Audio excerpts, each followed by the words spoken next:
Good morning, guys. I hope you're well. Welcome back to another video. An unexpected one, as you can probably see from the title, but one that decided to happen after we had 2 weeks of glorious sunshine in the UK. The window decided to pack up and stay down with torrential rain. The first day of rain, and the window packs in. So that's what today's video is all about. So we've tried to fix the relay first. So we'll do a quick run over and then I'll show you what we've tried to do.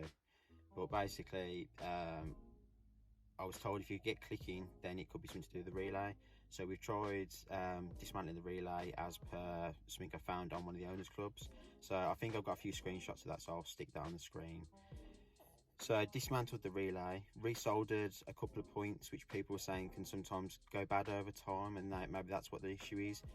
There's only one or two that were potentially a little rough, so we resoldered them just for the sake of it, put the relay back in, connected it, screwed it back on the door, and nothing. So then we got the multimeter out, which maybe we should have done first, but whatever. And then tested the motor. It was getting 12 volts, but there was no movement, sound, or anything in the motor, so potentially the motor's packed in. Thankfully, when we first bought the car and started the project, the passenger window decided not to work, so we bought a second-hand motor and mechanism, and obviously we're planning on doing it. But once we got the car up and running, God knows why, whether it was a new battery and it reset the ECU or whatever, but yeah, it just started to work and it's worked perfectly ever since. So we've still got that spare motor and mechanism in the shed, so I've got that out. It's just outside next to the door, which I'll show you, and I'm hoping the motors are sort of universal both sides. Obviously I know you can get some bits that are obviously only left or right hand specific. I'm hoping the motor is generic and it's the same motor in both sides of the door, and there's no specific to left and right, but we'll find out. Or if you know and you're watching this video, then pop it in the comments and then other people can see, instead of watching this entire video and then realizing at the end whether it's worked or not. So that's the plan. I'll flip the camera around and then I'll show you quickly. If you're not sure how to take the door card off, it's really easy. We'll just quickly show you how the door card comes off. I'll show you where the relay is, and then if I can pull the relay out quickly, I'll show you that as well, just so you know, if you want to tackle the relay first, thinking that could be the issue. And then yeah, we'll get the motor in, fingers crossed, if it will go in and it looks the same fit, and then we can get this blinking window working again. Just annoying, one of them things, but yeah, 2 weeks of glorious sunshine and then it breaks on the first day of heavy rain. And I had to pick the, if you can see the kids' car seats, I had to pick the kids up as well, so they got a little bit wet on the way home, but it was all fun and games. So let's get the camera flipped round and let's get to it. Let's quickly cover door cards. So one screw there, one screw there, and one there, and then the door card is in the car. You've got dismount that screw inside that bit where your window switches go, and then that's all the screws, and then the rest is held on by sort of trim clips all the way around the car. There's some more over there, so you just got to carefully go around the edge of your door card and it'll pop off. Then this thing here is your relay to your window, and that was the thing that was clicking. I wonder if we can get it to pop out. I don't know how, with a sharp knife. And then the whole bit comes out. Just got to prise it open, which is why you can see there's a bit of, but pry it open, that slides out, and then you have a circuit board that slides in, just one circuit board, and then just check the solders and see if there's anything worn. If there looks anything worn, resolder it, and that could potentially be your issue, and then obviously reconnect it and test. If it isn't, it could be your window motor, which mine is currently there, but bolts in these 4-screw position, and then that coming out your loom is your connector to the motor. So what I'm going to do first, before I even look at dismantling that, is test this one. And looking at it, it looks like it might work, fingers crossed.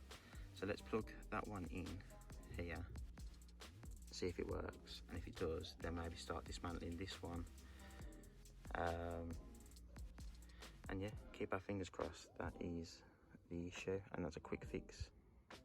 Right then, so we've got the replacement motor plugged in to where the original one went. They look very similar, but thought it's probably best we check this first before swapping out one that could potentially also be broken. So let's give some power and see. And there you go, the motor's working. So hopefully it's just a case of removing 1, 2, 3. Is there a 4th somewhere? Maybe just the 3. Removing them 3 bolts, swapping out for that one, and then fingers crossed this is just universal, and as long as it goes in the original mechanism, which that one is, it should work, and then we have solved the issue. Brother's on the way to give us a hand, hold the glass one, because currently the glass is propped up by that motor, because as I said, that's usually bolted around here. I do have a collection of screws which I've got to try and remember where they all go. But yeah guys, I'm rambling, but that works. Just gotta get the motor off, swap it round, and then we'll pick it up there. Right guys, so that's all sorted. A few hours have passed, and it was definitely not as straightforward as I was hoping or making out, but we turn the ignition on.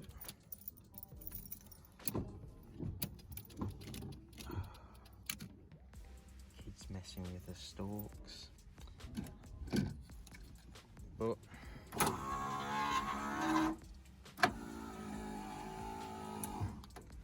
we have a working window. What we had to do, this is that passenger motor that we had second hand, and they are specific to left and right, so we couldn't use this. What we had to do in the end is take off the motor,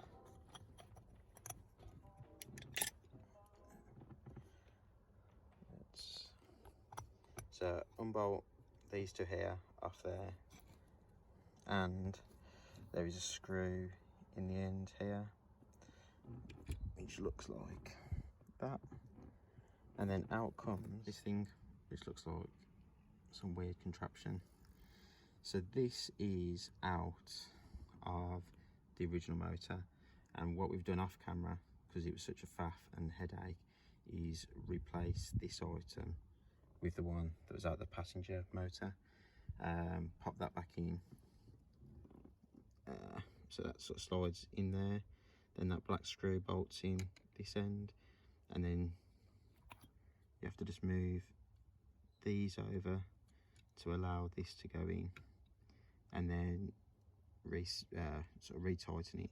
And by replacing that item into the original motor, that's what seems to have done the trick.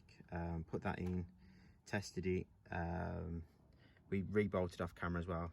I don't think there's any easy way, but there was just lots of sort of jiggling and juggling around to get these 4 bolts to go back into the window frame, and then obviously then you've got to feed through your clip and put it back in there. But yeah guys, I don't think that's a straightforward one. It's easier probably to just buy a right side motor, but we've managed to disassemble this left one and not have to buy any new parts, and just replace this out of the broken motor, and that's what seems to be the fix. I mean, that looks proper burnt out there, and that looks really worn, and the one that came out, the passenger one, looks literally brand new, and the copper in the new one looks sort of this colour all the way around, not that sort of burnt and scorching that this one's got. So not a straightforward fix, but I mean, if you can only get your hands on a passenger motor, it is doable. You know, sort of taking these parts out of that, but if anyone's thinking you can just use a passenger motor in a driver's side door, then unfortunately you can't. But yeah, that's sorted. We've got a window. I'm just going to put the door card on off camera, and then that's all up and running. Thanks for watching, guys, and I'll see you in the next one.